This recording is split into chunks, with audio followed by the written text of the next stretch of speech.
now present For the Record. 35 years serving in the military has been just such an awesome opportunity. I've been able to travel around the world. Just ahead, a Wisconsinite and Native American has spent her career shattering glass ceilings in the military. Her thoughts as she retires. Plus, an investigation into how Dane County set the lowest bar for release in a reckless homicide case. So there's no right answer to the right amount of bond. Welcome to For the Record. I'm Naomi Coles. A veto-proof majority in the legislature would fundamentally change the politics and policy in Wisconsin as we know it. And with last week's Supreme Court maps decision, that likelihood got a whole lot more realistic. But the deal isn't sealed. As a Marquette University research fellow John Johnson explains, it'd take better performances than Scott Walker got in both his runs. We can imagine it happening, right? In a year where the Republican base is really enthusiastic and the Democratic base is less so. Joining me to break down the possibilities, political reporter Will Keneally is back. Hey, have a good week? Yes, it's good. All right, so talking politics today, Johnson's data, he pointed to it being easier to get a veto-proof majority for Republicans in the legislature this year than it would be for Democrats to get a single majority. Break that down for me. That's right. I think this really speaks to just how good these maps are for Republicans and possibly how good of a year we can expect for Republicans. So under the current maps that were approved by the state Supreme Court just a little bit more than a week ago today, the GOP would need about a 7.2 point majority. So that translates out to roughly, this is like a head-to-head, roughly a 53.6% of the vote against like a Democrat, as it were. Compared to Democrats, which would need 56.2 just to even catch a simple majority. So it's much more likely, obviously, by about like 5 per point, per se.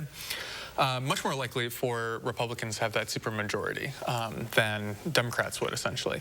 So to kind of go to the point that you were talking about earlier, Walker, for example, in 2014, his re-election bid there only got just a slight more than 50%, 50.2% of the vote. So this is much better if Republicans were to capture a supermajority, much better than we would see any Republican do in recent decades. But these numbers are all based on a really solid, good performance by Republicans in Wisconsin. So let's say, however, they have a good showing, but they don't have a great showing. What kind of shakeout would we be expecting in that scenario? Right. This is interesting, and this goes back to the maps too. So under the current maps, if there were essentially a tie, Republicans would hold the same amount of seats that they have right now, 61. Under the current maps, though, they're expected to get at least 2. So we'll see ticking up a little bit, so like a 63-seat majority and a 99-seat state assembly. Not quite close to a supermajority, but ticking upwards, certainly. And that is if all things were equal, essentially, if as many voters went for Democratic assembly candidates as Republican assembly candidates. So to sum all that up, it's very likely they'll pick up at least a couple seats.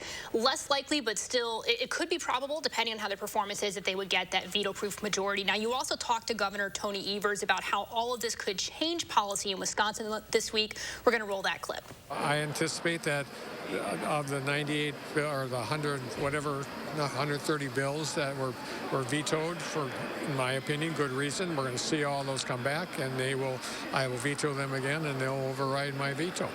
The state of Wisconsin will look a lot different. So how do political experts anticipate how this will change the political climate in Wisconsin? So Evers says it would fundamentally change what happens in Wisconsin. Republicans would run the shop, essentially.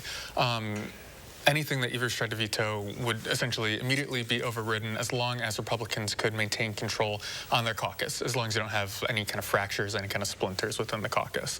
So that means that Evers, oddly enough, just in the last couple of weeks, he reached the mark where he's vetoed more legislation than any governor in state history.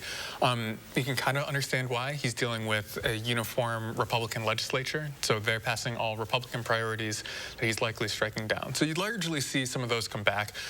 One from the experts that I spoke to could be election reform, for example. That could go through in a 2023 legislature over an Evers veto, for example.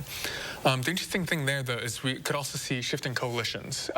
Even if Republicans don't get a supermajority, even if they just get that like 63-ish seat majority in the assembly, that could change how the Republican caucus functions, for example. An interesting thing there would be you have conservative Democrats in play. So This is kind of reminding me of back in the Foxconn legislation, where the legislature came back in that special session. You had a couple of southeastern Wisconsin Democrats kind of break ranks and vote for some of the Foxconn provisions there. So you could see some conservative Democrats peel off and give Republicans a supermajority. That comes much more into play. You could also see some different flavors of Republicans in the state legislature. So you could have a kind of rural versus suburban Republican divide, which would very much change the dynamics of the legislature. A couple other things that we know would very likely become in the limelight, things like abortion, things like education are also really big Republican priorities right now. Thanks as always, Will, for breaking this down for us. Yes, absolutely. All right, now when we get back, Haldane County set the lowest bar for release in the state for a reckless homicide charge, where the parents are now on the run.